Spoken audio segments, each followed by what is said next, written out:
Di balik sirin ambulans yang meraung di malam sunyi, ada cerita yang tak pernah disiarkan tentang seorang sopir yang hanya menjalankan tugas mengantar jenazah pulang.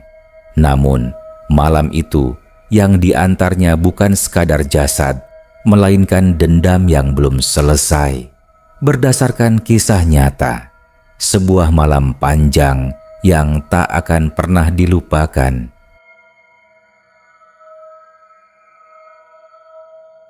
Malam itu, hujan rintik turun membasahi aspal jalanan di kawasan Parung Panjang, Bogor. Angin dingin menembus jaket lusuh yang dipakai Dani, sopir ambulans yang sudah lebih dari 10 tahun bekerja mengantar jenazah ke tempat peristirahatan terakhir. Dani bukan orang yang mudah takut. Ia sudah biasa melihat tubuh terbujur kaku, bahkan mengalami beberapa kejadian aneh. Tapi malam ini, entah kenapa, ada firasat yang mengganjal di dadanya. Pukul menunjukkan 23.48 ketika telepon dari koordinator PMI masuk ke ponselnya. Dani, ada permintaan antar jenazah dari RSUD ke Desa Cikuda.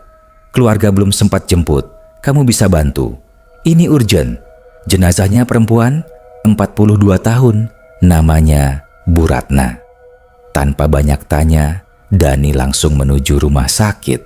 Saat ia sampai, rumah sakit tampak sepi, hanya beberapa perawat dan satpam yang berjaga. Jenazah sudah dibungkus rapi dan diletakkan di atas brangkar, hanya tinggal dipindahkan ke ambulans. Namun, ada yang membuat Dani merasa aneh. Selimut kain kafan yang menutupi wajah jenazah itu tampak sedikit terbuka, seolah disengaja. Dani membetulkan kain itu sambil berbisik pelan. "Permisi Bu, saya cuma bantu antar ya." Saat tubuh Bu Ratna dimasukkan ke ambulans, Dani sempat melihat tangan jenazah itu seperti bergerak sedikit, tapi ia mengabaikannya. Mungkin hanya efek cahaya atau refleksi gerakan dirinya sendiri.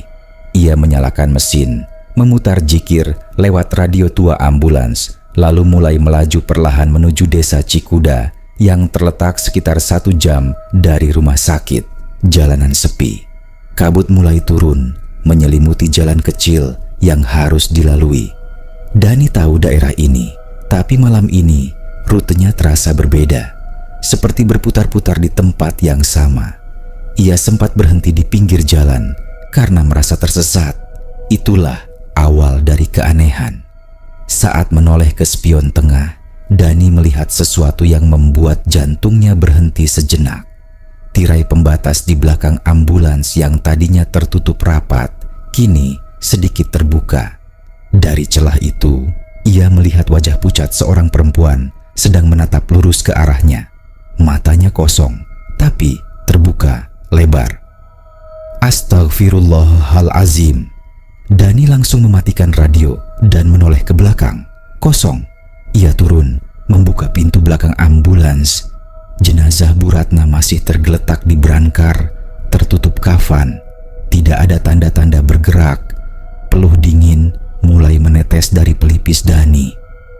"Jangan bercanda Bu, saya cuma antar sesuai tugas." Ia kembali masuk ke kabin depan, menyalakan mesin dan mencoba melanjutkan perjalanan. Tapi setiap tikungan yang ia lewati terasa familiar. Jalanan berlumpur, pepohonan rapat di kanan kiri, dan batu nisan tua di salah satu sisi jalan. Dani tahu ia sedang mengelilingi jalan yang sama berkali-kali, padahal GPS menunjukkan arah berbeda. Ia mencoba menelepon koordinator, tapi tidak ada sinyal. Radio pun mendadak mengeluarkan suara desisan parau. Lalu, sebuah suara lirih terdengar dari belakang. "Saya belum mau pulang." Dani membeku. Ia menatap kaca spion. Tak ada siapa-siapa. "Ya Allah!" Suaranya bergetar, tangan gemetar memegang kemudi. Tiba-tiba, ambulans mati total. Lampu padam, mesin berhenti. Dani terduduk di tempat duduknya, hanya ditemani suara hujan dan gemuruh petir dari kejauhan. Ia mencoba menyalakan ulang mesin. Gagal. Sekali lagi. Masih gagal. Dan saat itu, dari kaca depan, ia melihat sosok putih berdiri di pinggir jalan. Sosok itu perlahan mendekat ke arah ambulans. Wajahnya tak jelas, rambutnya basah, tergerai menutupi wajah. Tapi, Dani yakin itu sosok yang sama dengan yang tadi ia lihat di spion. Innalillahi, ucap Dani pelan, membaca ayat kursi sebisanya. Ketika sosok itu berdiri tepat di depan kaca, ambulans kembali menyala sendiri. Lampu menyala, radio hidup dengan suara keras melantunkan ayat-ayat Al-Quran. Dani tak menunggu lebih lama. Ia injak gas dalam-dalam. Ambulans melesat di tengah kabut malam, meninggalkan bayangan sosok putih itu di belakang. Tapi rasa lega itu tak bertahan lama, karena Dani tahu apapun yang menghantui malam ini belum selesai. Hujan masih mengguyur kaca depan ambulans ketika Dani melajukan kendaraannya secepat mungkin. Jalanan basah dan berkabut, tapi ia tak peduli. Sosok wanita yang muncul tadi di depan ambulans seolah masih membekas dalam pikirannya. Napasnya memburu, kedua tangannya menggenggam erat kemudi. Tapi meskipun ia sudah menempuh perjalanan lebih dari 30 menit sejak kejadian itu, tidak ada tanda-tanda ia mendekati desa Cikuda. Sesuatu yang tak bisa dijelaskan sedang terjadi. GPS di dashboard menunjuk arah yang sama berulang-ulang. Tanda panahnya berputar di satu titik, seolah ambulans itu tak bergerak sama sekali. Dani mulai panik. Ia menepikan kendaraan dan mencoba menghubungi koordinator PMI. Tetap nihil, sinyal hilang total, seolah ia tidak sedang berada di dunia nyata. Ia menunduk memeriksa ponselnya, dan saat itulah terdengar ketukan pelan dari belakang. Tok, tok, tok. Dani menoleh perlahan ke belakang. Awalnya tak tampak apa-apa, tapi perlahan dari balik tirai pembatas kabin belakang muncul bayangan samar. Sesosok tubuh berdiri, walau ambulans itu semestinya hanya membawa satu jenazah. Tirai itu bergoyang ringan, seolah dihembus angin. Padahal semua jendela tertutup rapat. Dengan tubuh gemetar, Dani turun dari ambulans dan berjalan ke belakang. Ia membuka pintu kabin belakang perlahan. Jantungnya berdetak tak karuan. Jenazah Bu Ratna masih terbaring di atas brankar. Namun, posisi kepala kain kafannya kini menghadap ke kiri, berbeda dari posisi awal yang menghadap ke kanan. Dan lebih buruk lagi, kedua tangan jenazah itu sekarang terlipat di atas dada, seperti posisi orang tidur, bukan posisi tangan jenazah yang dilipat lurus ke bawah seperti sebelumnya. Ya Allah, siapa yang ubah posisi ini? Gumam Dani. Ia segera menarik napas panjang dan memperbaiki posisi tangan jenazah dengan penuh hormat. Saat tangannya menyentuh kain kafan, tubuh Bu Ratna mendadak terasa hangat. Hangat, seperti tubuh manusia yang hidup. Dani menarik tangannya cepat-cepat. Ia menatap jenazah itu dengan ngeri. Lalu perlahan, dari bawah kain kafan, terdengar suara isakan, seperti suara perempuan yang menangis. Jangan pulangkan aku. Tubuh Dani langsung melemas. Ia memejamkan mata, merapal ayat kursi di dalam hati. Hembusan angin mendadak menerpa wajahnya dari dalam kabin belakang. Padahal tidak ada ventilasi terbuka. Ia menutup pintu ambulans dengan tergesa dan kembali masuk ke kabin depan. Ketika ia melihat kaca spion tengah, matanya membelalak. Wajah wanita di balik kafan kini menghadap ke arah spion, langsung menatapnya. Padahal tadi ia sudah memastikan posisi kepala jenazah menghadap ke atas. Wajah di balik kain itu tampak samar, tapi jelas memiliki senyum kecil, senyum yang dingin dan mengerikan. Dani menginjak pedal gas, tak peduli jalan di depannya sempit dan berkabut. Ambulans meluncur kencang di antara pepohonan yang makin rapat. Namun, jalan yang ia lewati kembali lagi ke titik yang sama. Ia kembali melewati sebuah warung tua dengan pelang berkarat bertuliskan Warung Mak Eti yang sudah tertutup sejak pukul 9 malam. Dani yakin ia telah melewati warung itu 5 kali. Ini bukan ilusi, ini nyata. "Saya nggak main-main, Bu. Saya cuma antar sesuai perintah. Jangan ganggu saya," teriak Dani ke arah belakang. Tak kuat lagi menahan ketakutan. Namun jawaban yang datang sungguh di luar dugaan. Suara itu keluar dari speaker radio ambulans. Bukan suara jikir, bukan suara siaran. "Kamu nggak tahu, aku belum pulang karena belum siap. Rumahku bukan di sana." Suara itu berat dan menggemuruh, seperti berasal dari perut bumi. Dani membanting setir ke kanan. Ambulans nyaris menabrak pohon besar di tepi jalan. Ia rem mendadak dan mesin mobil kembali mati. Semua lampu padam. Bahkan jam digital di dashboard kini hanya menampilkan angka 00, berkedip-kedip seperti rusak. Sunyi. Lalu suara langkah dari luar ambulans, pelan, teratur, mengelilingi mobil. Dani tak berani menoleh keluar. Tapi suara itu terus berputar. Langkah-langkah menyeret di tanah basah.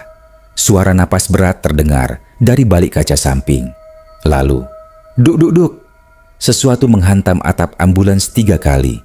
Dani memberanikan diri mengintip keluar jendela. Tidak ada siapa-siapa. Tapi saat ia menoleh kembali ke depan, ada wajah perempuan di kaca depan.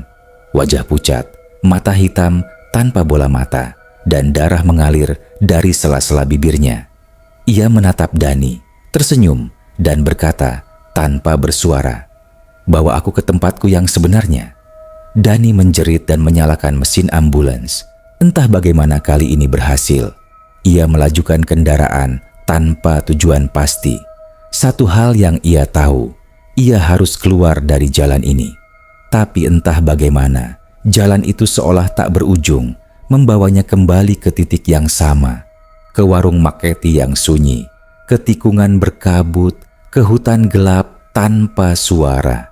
Malam terasa begitu panjang, dan Dani tahu ia sedang berada di tengah pusaran yang bukan milik dunia manusia.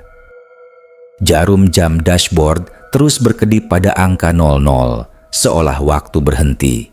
Dani terus menyetir tanpa tujuan yang jelas. Jalanan licin dan berkabut seakan membawanya dalam lingkaran setan, dan suara dari dalam ambulans kini tak hanya berupa isakan atau ketukan, tetapi mulai terdengar jelas seperti seseorang sedang berbisik, "Kamu belum tahu semuanya." Suara itu muncul dari speaker radio ambulans, meski Dani yakin semua perangkat komunikasi dalam mobil itu sedang mati total. Ia memandangi jalanan dengan mata merah dan wajah pucat. Keringat dingin membasahi pelipis meski udara luar menusuk tulang. Pohon-pohon di tepi jalan tampak seperti menunduk, dan bayangan-bayangan samar kadang tampak bergerak dari sudut matanya. Dani menepis rasa takut, terus memaksa otaknya untuk fokus. "Bismillah, bismillah," gumamnya. Tiba-tiba lampu sirin ambulans menyala sendiri. Warna merah menyala terang, berkedip cepat meski saklar tidak disentuh. Dani nyaris kehilangan kendali saat bunyi sirine juga terdengar. Kencang, menusuk telinga, dan diselingi suara tawa perempuan. "Hahaha." Dani menjerit dan menghentikan mobil. Ia turun dengan terburu-buru sambil menahan napas. Tapi begitu ia menutup pintu, ia menyadari sesuatu yang jauh lebih mengerikan. Pintu belakang ambulans terbuka sedikit. Ia yakin sebelumnya sudah menguncinya. Dengan langkah berat dan lutut gemetar, Dani berjalan menuju belakang.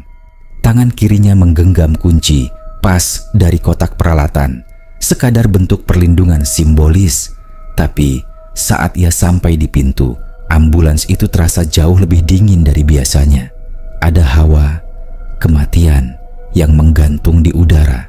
Pintu belakang ia buka perlahan. Allahu Akbar. Jenazah Bu Ratna tidak ada.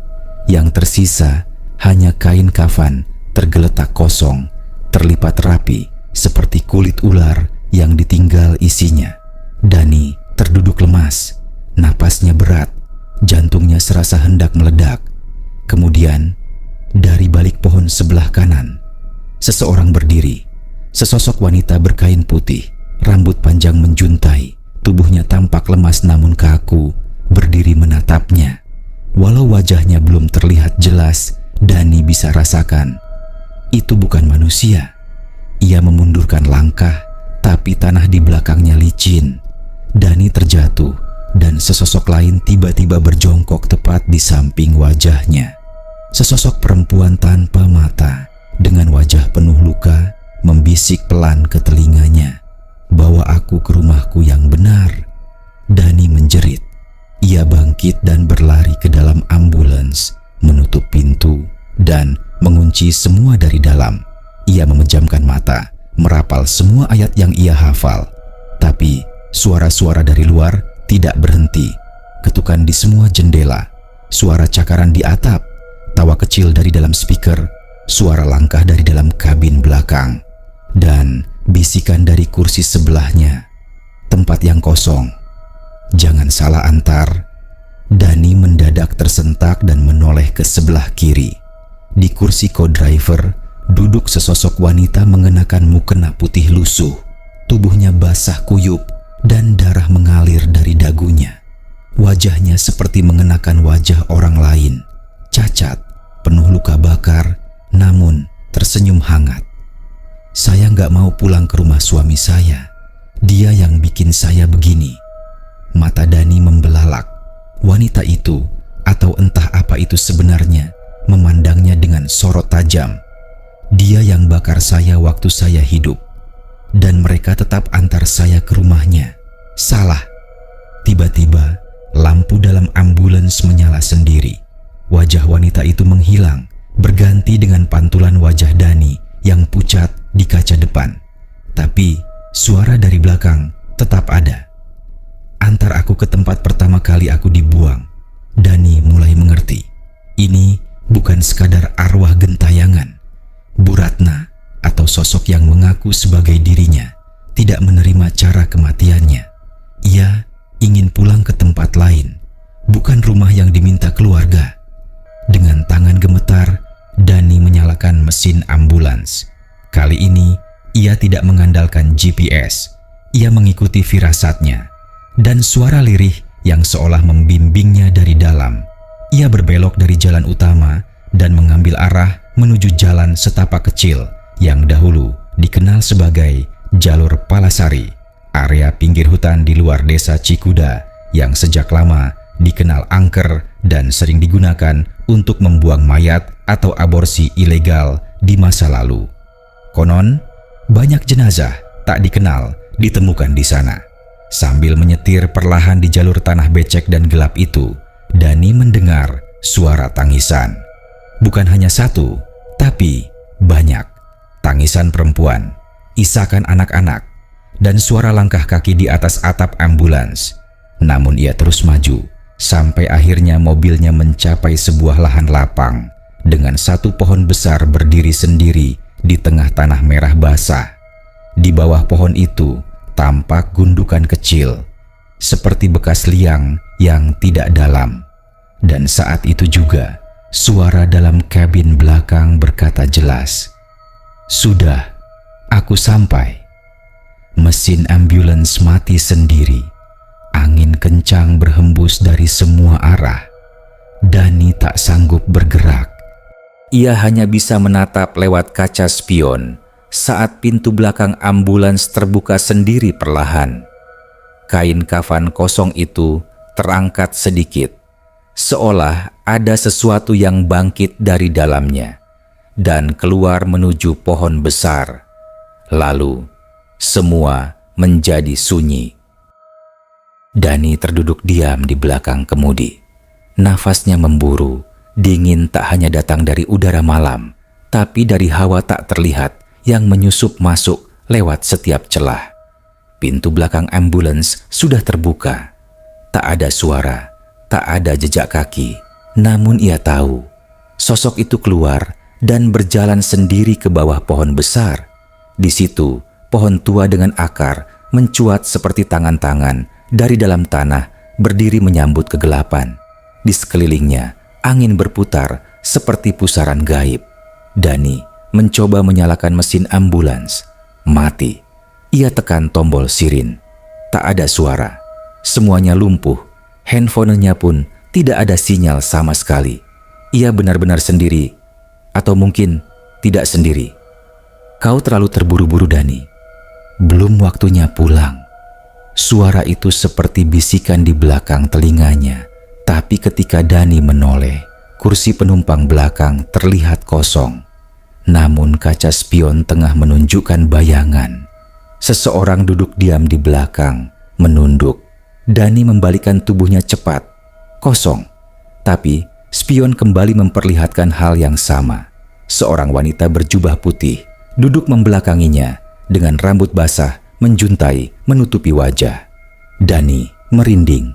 Ia membuka pintu, keluar, dan memutuskan untuk berjalan menjauh dari ambulans. Mungkin warga setempat bisa menolong. Tapi tak sampai 10 langkah, ia merasa jalan yang ia injak berubah.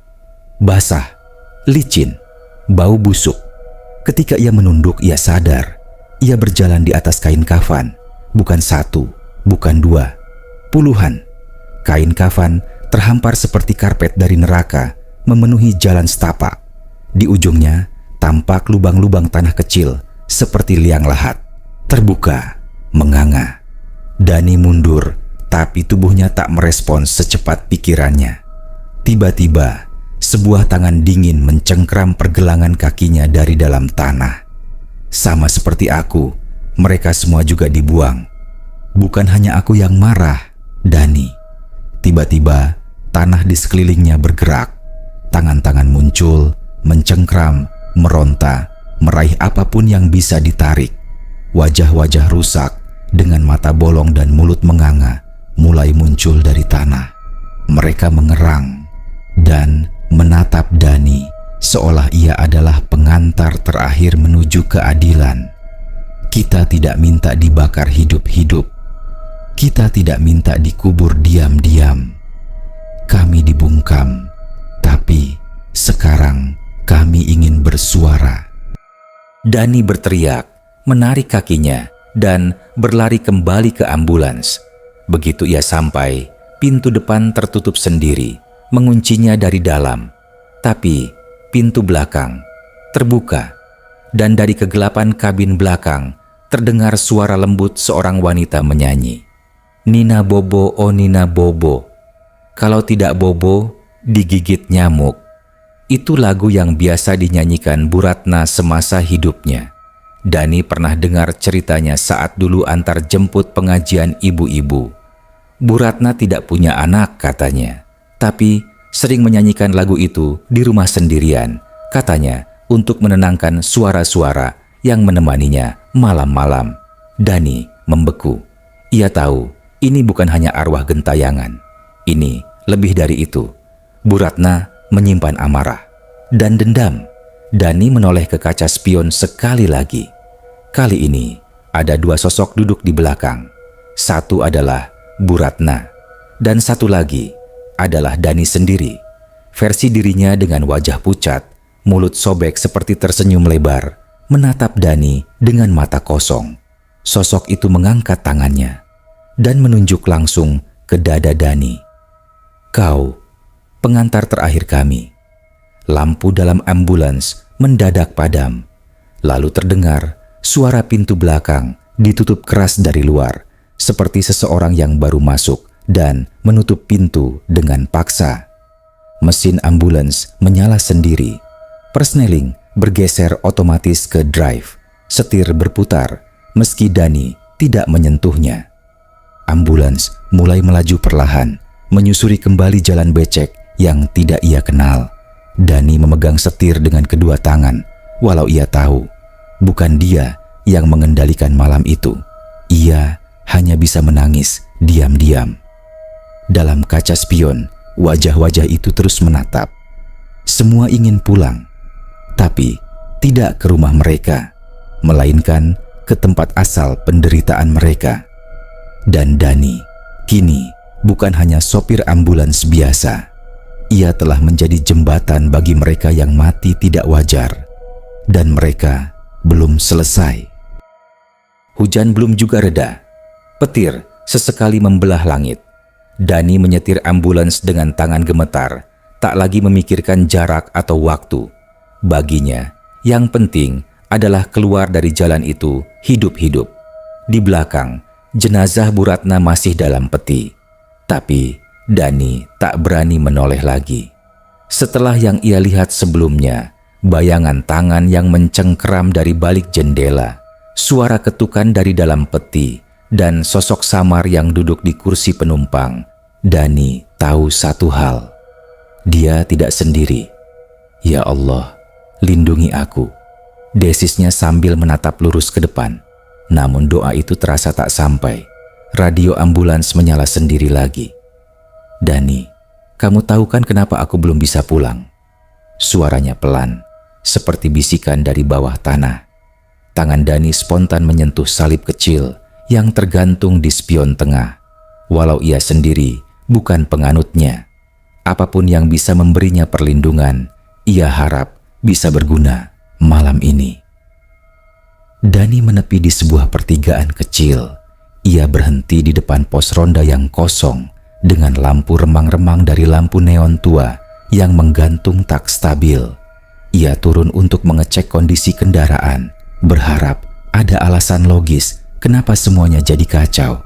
Tapi begitu membuka pintu ambulans bagian belakang, peti jenazah itu basah dari dalam, seolah seseorang, orang mati, berkeringat atau mungkin menangis.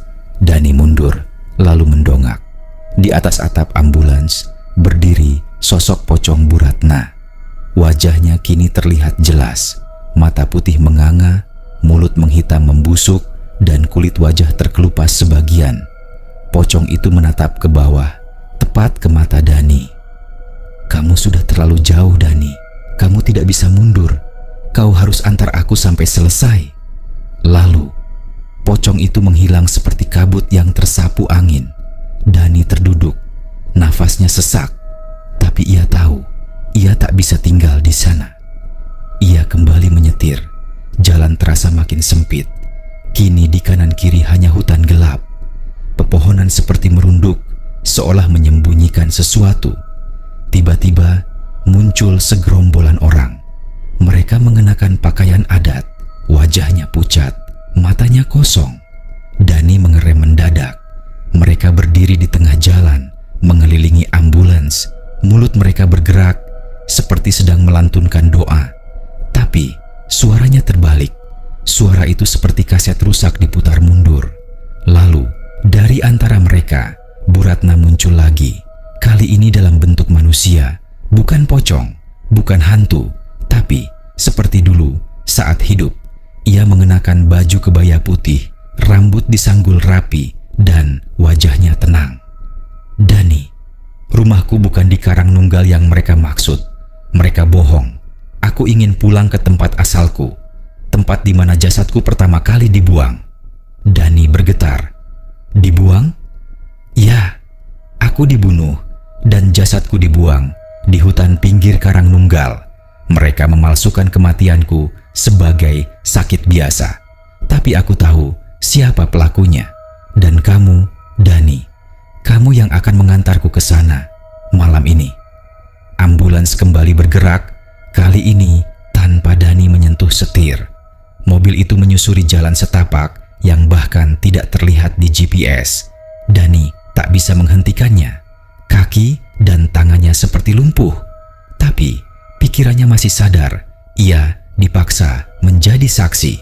Mereka tiba di sebuah tanah kosong yang ditumbuhi ilalang tinggi, dikelilingi pohon bambu. Ambulans berhenti. Pintu belakang terbuka sendiri.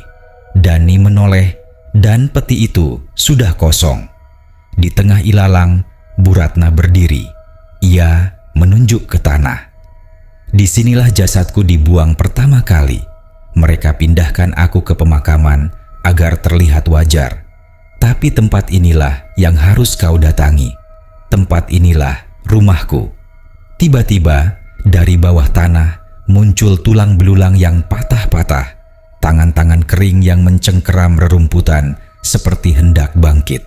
Dani berteriak, "Cukup!" Namun sebelum ia bisa kabur, suara itu kembali. "Ini belum selesai, Dani. Belum." Gubrak. Pintu ambulans menutup keras. Seluruh kendaraan berguncang hebat. Semua kaca berembun dari dalam, seolah napas banyak orang memenuhi ruangan. Dan dari dalam radio terdengar suara anak kecil, tertawa, lalu menangis, lalu berteriak memanggil satu nama. "Ratna, Ratna, pulang." Langit mulai menunjukkan garis keperakan di ufuk timur, tapi malam seolah menolak pergi. Kabut tebal menyelimuti tanah kosong di tengah ilalang tinggi, tempat Dani menghentikan ambulans secara tak sadar, tempat yang disebut Bu Ratna sebagai rumah asalnya. Dani terduduk lemas di dalam kabin. Badannya basah kuyup, bukan hanya karena hujan, tapi juga oleh keringat dingin. Jantungnya berdetak kacau. Suaranya habis, bukan karena tak bisa bicara, tapi karena sudah terlalu banyak teriak dalam hati. Namun, ia belum bisa pergi. Kendaraan ambulans seperti tak mau menyala. Semua sistem mati, lampu, mesin, bahkan radio kini benar-benar sunyi. Tapi kesunyian itu menipu. Di kaca depan, perlahan muncul embun dari dalam. Lalu, satu persatu jejak tangan bermunculan. Ukurannya bermacam-macam, kecil, besar, kurus, dan ada yang seperti bekas luka terbakar. Mereka mengetuk dari dalam kabin belakang. Tok, tok, tok, tok, tok. Lalu hening. Dani menggenggam gagang pintu belakang. Ia tahu satu-satunya jalan keluar adalah membuka kebenaran. Dan ia buka. Peti itu sudah kosong. Tapi sekarang, di dalam ambulans ada 4 sosok duduk berjajar. Semuanya tampak seperti manusia biasa. Lelaki tua, anak kecil, seorang wanita hamil, dan pemuda berpakaian SMA. Wajah mereka pucat, mata mereka kosong. "Kami penumpang terakhir," ucap mereka bersamaan. "Kami semua ingin pulang." Kilatan kilas balik menghantam kepala Dani. Ia melihat semua kejadian malam ini dengan lebih jelas. Semua kejadian aneh bukan hanya karena Bu Ratna, tapi karena Dani tanpa sadar telah melintasi jalur kutukan, jalan lama yang dulunya digunakan sebagai tempat pembuangan jenazah korban pembunuhan. Mereka tidak pernah benar-benar dikubur, tidak ada yang menjemput, dan malam ini mereka menumpang ambulans untuk pulang. Salah satu dari mereka, seorang anak kecil, menunjuk ke arah dashboard. "Pak Dani, tolong antarkan kami. Bapak satu-satunya yang mendengar kami." Dani menggeleng. "Aku cuma disuruh antar satu jenazah. Bukan kamu yang memilih kami yang memilihmu." Tiba-tiba, mesin ambulans menyala sendiri. Setir bergerak dan Dani kini menyadari. Dia sudah bukan pengemudi lagi. Dia penumpang. Ambulans bergerak cepat, seolah melesat di jalur waktu. Jalanan berubah menjadi suasana kota mati, tanpa suara, tanpa cahaya. Setiap tempat yang dilewati ambulans itu memperlihatkan bayangan jenazah yang dulu dibuang di sana. Beberapa tergeletak di tepi sawah, sebagian dikubur setengah badan di rawa, dan ada yang bahkan digantung di pohon tua. Dani menangis. Ia bukan orang kuat, ia bukan pahlawan. Ia hanya supir ambulans yang bekerja karena butuh uang. Kenapa aku? Karena hanya orang dengan hati hidup bisa menyentuh kematian dan tetap waras. Dan kamu, Dani, kamu masih bisa memilih. Mereka tiba di sebuah pondok tua. Salah satu penumpang, lelaki tua, turun dan membungkuk pada Dani. "Disinilah aku dulu dibunuh oleh anakku sendiri. Terima kasih sudah mengantarku pulang." Satu persatu mereka turun di tempat yang tak pernah ada di peta. Mereka menyebutnya rumah terakhir. dan akhirnya tinggal satu sosok, Bu Ratna. Ia menatap Dani. Wajahnya kini jauh lebih damai. Aku juga akan turun di sini, tapi kamu belum selesai karena penumpang terakhir bukan aku. Dani mengerutkan dahi. Maksudmu? Cermin spion bergerak sendiri. Dani menatapnya dan melihat dirinya sendiri duduk di belakang. Bukan bayangan, tapi benar-benar dirinya dalam pakaian yang sama, wajah yang sama, tapi matanya kosong. Penumpang terakhir adalah kamu, Dani. Pintu ambulans terbuka, angin masuk, menggila. Dani merasa tubuhnya ringan, seolah ditarik dari raganya sendiri. Pandangannya mulai buram. Ia mendengar suara Bu Ratna yang terakhir kali. Kau sudah mengantar semuanya, tapi sekarang kau tak bisa kembali, karena hanya yang hidup bisa pulang, dan kamu sudah melewati batas itu. Pagi hari, sekitar pukul 6 pagi, warga Karangnunggal menemukan sebuah ambulans kosong terparkir di dekat rawa tua yang sudah lama tak dikunjungi. Di dalamnya hanya ada peti kosong dan sebuah topi sopir ambulans bertuliskan Dani yang tergeletak di jok pengemudi. Tak ada jejak manusia, tak ada sinyal GPS. Ambulans itu tak pernah tercatat dalam sistem rujukan rumah sakit manapun. Dan sejak hari itu, beberapa orang yang melintasi jalur Karangnunggal di malam hari mengaku melihat ambulans putih melaju sendiri tanpa lampu, dengan siluet pengemudi yang hanya menatap lurus dan tak pernah menoleh ke belakang. Malam itu telah berlalu, tapi bekasnya tak pernah hilang. Di jalan-jalan sunyi pedesaan, kadang suara ambulans masih terdengar meski tak ada yang berkendara. Karena tidak semua jenazah ingin segera pulang. Dan kadang yang mereka cari adalah seseorang yang bersedia mengantarkan sampai akhir.